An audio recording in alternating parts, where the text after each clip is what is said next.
আজকের একদম অন্যরকম রেসিপি, হেলদি একটা ব্রেকফাস্ট। তো দেখে নিন আমি কীভাবে এই হেলদি ব্রেকফাস্টটা বানিয়ে নিলাম। তো প্রথমে আমি একটা পাত্রের মধ্যে জল দিয়ে তাতে কিছু সিমাই সিদ্ধ করতে দেব। তারপরে অন্যদিকে পাত্রের মধ্যে দুটো ডিমকে ফেটিয়ে নেব। আমি আমার পরিমাণ মতো বানাবো দুজনের জন্য, তো সেই জন্য আমি দুটো ডিম নিয়ে নিয়েছি। আপনারা যতজন যেরকমভাবে খেতে চান সেরকমভাবে নিয়ে নিতে হবে। তো তারপরে আমি রেডি করে নিয়েছি কিছু পেঁয়াজ কুচিয়ে, টমেটো আর লঙ্কা।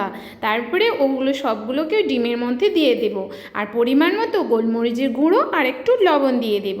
দিয়ে তারপরে যে সিদ্ধ করে সিমাইটা রেখেছিলাম সেটা তার মধ্যে ঢেলে দেব।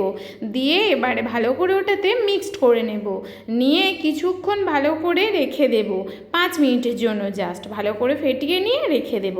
তারপরে এবার ফ্রাইং প্যান নিয়ে নেব। ফ্রাইং প্যানটা হালকা গরম হয়ে গেলে ওর মধ্যে তেল ছড়িয়ে দিয়ে তারপরে একটু অল্প পরিমাণে ওর মধ্যে ঢেলে দিব। কড়াইয়ের মধ্যে দিয়ে এবার হাতার সাহায্যে ওটাকে স্প্রেড করে দেবো একটু পাতলা করে, কারণ মোটা হয়ে থাকলে ভিতরটা কাঁচা হয়ে যেতে পারে, সেই জন্য একটু হালকা স্প্রেড করে দিয়েছি। দিয়ে তারপর ওটাকে একটু চাপা দিয়ে রেখে দেবো জাস্ট 5 মিনিট, তাও লাগে না, 2 মিনিট 3 মিনিট দিলেই হয়। তারপরে এরকম উল্টে দেওয়ার সময় একটু দেখে নেবেন উল্টানো যাচ্ছে কি না। যদি দেখেন যে উল্টানো যাচ্ছে না তখন 1 মিনিট ওয়েট করে যাবেন। তারপরে আবার ফিরে ওটাকে ধরে আস্তে আস্তে উল্টে দিন। দেখুন কত সুন্দর হয়ে গেছে না? এটা না অসাধারণ খেতে লাগে। একবার বানিয়ে চেক করে দেখুন কত সুন্দর খেতে লাগে, আর বাচ্চারা তো এটা ভীষণ পছন্দ করে। তো আজকের জন্য এইটুকু। ভালো লাগলে লাইক শেয়ার করে দেবেন। তো বাই বাই।